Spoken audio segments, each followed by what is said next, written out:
We're here today with Jeremy Dale, lead animator and wrench-wielding guy. Spanner. Excuse me. Spanner-wielding guy.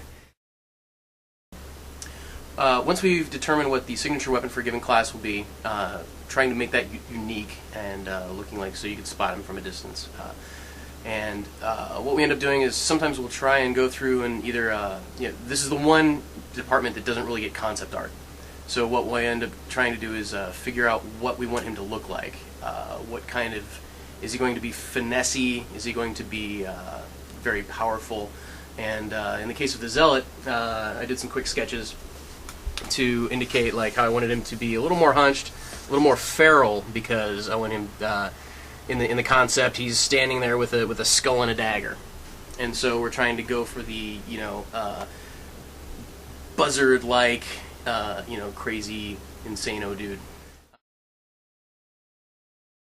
So at that point, the best way to actually figure out what you're going to do is to kind of do it. So props are very important, picking up things, feeling their weight, feeling their heft, moving around with them. And if you could basically, ideally, if I'm having even more trouble with it, get some help and try and work through some of the motions.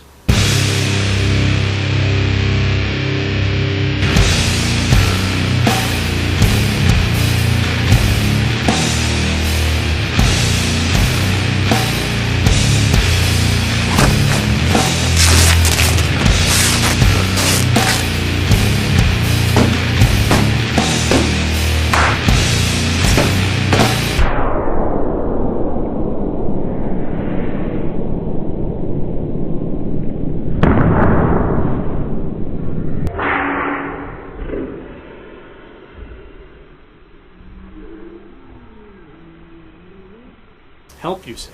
Yes. Huh. So once we've gathered enough reference footage and we kind of know where we're heading for the thing, it's time to basically start bringing stuff onto the computer.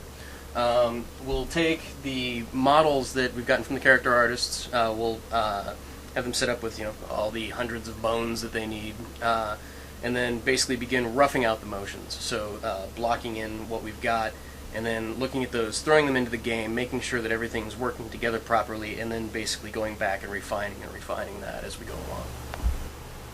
So once we've got the guy in the computer here,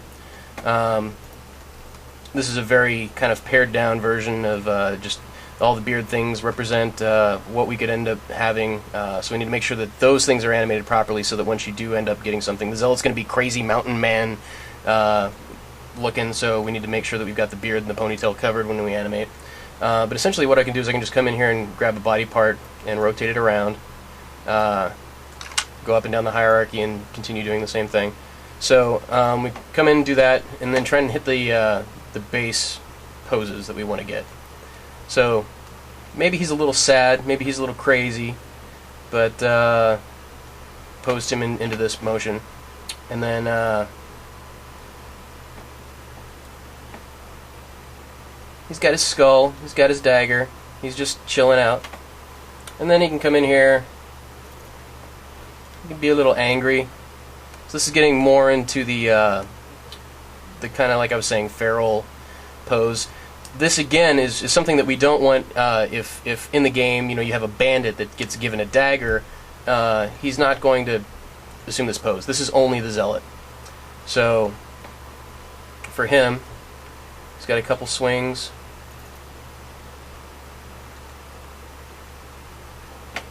Doing some stuff to where trying to flip the knife around, doing some interesting things with the weapons as he attacks. So once you've actually gone and you've generated all the actual animation assets themselves, how do you actually get them into the game? Basically, we've just used kind of off-the-shelf products to structure the data, to organize it. And we've got a pretty organized system. It's actually not all that difficult to get the things into the game. So the way that I've set up the things is that essentially here we've got like the Empire mail set.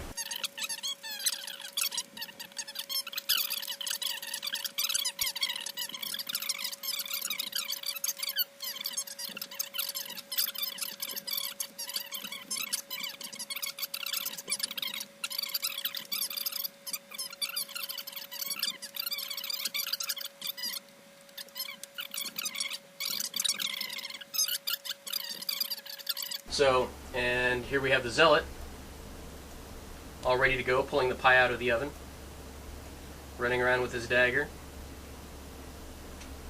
Don't mind that big guy who's running around in the background. So here you see the set for the zealot, essentially. This is currently the Empire Dagger set. I'll rename that later once we got it fixed, and I can cut that, whatever. So here we've got basically 100 motions just using the dagger and skull. We put these in here, and then basically carry those across to the other sheets that are necessary, so that we know what race you are, what weapons you're holding, what current state you're in, and then we export these and put them in the game. So here's the final result of what we just saw Jeremy walking through. This is an actual zealot.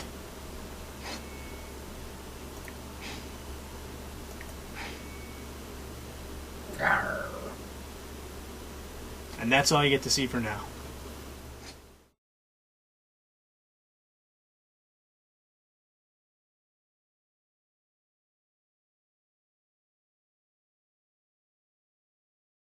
So if none of the stuff that just came out of Jeremy's mouth makes any sense at all, don't worry.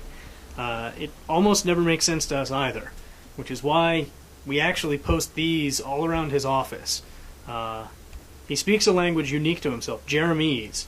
Part of it is technobabble, part of it is strange references to movies that only Jeremy has seen. A lot of the time it's just the fact that he only speaks in pronouns most of the time. So if you're feeling confused, don't worry. You're just like the rest of us.